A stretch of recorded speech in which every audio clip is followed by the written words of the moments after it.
पता रखी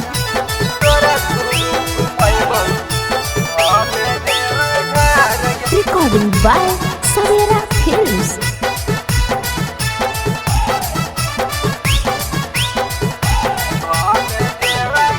आगे कहली है सुने पगली तू दरसन गे आगे करली है सुने पगली तू दरसन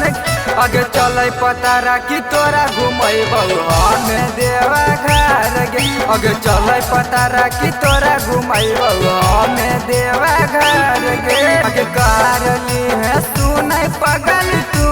दरसन गे आगे करली है सुने पगली तू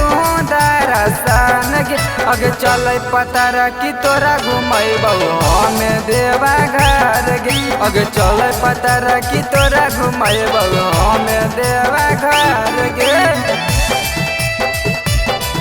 आगे चल पता रखी तोरा घुमैबौ हमें देवा घर गे हमें देवा घर गे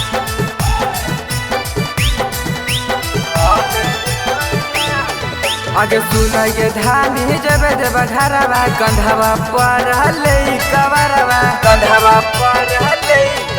के सुना के रानी जब जब घरवा कंधवा पर हले कवरवा कंधवा पर आगे किनल कहमी किन देहवा चूड़िया बाला साहब गे आगे किनल कहमी किन देहवा चूड़िया बाला साहब गे आगे चल पता रखी तोरा घुमैबौ हमें देवा घर गे आगे चल पता रखी तोरा घुमैबौ हमें देवा घर गे आगे चल पता रखी तोरा घुमैबौ हमें देवा घर गे बोला बोला बाबा भूतनाथ की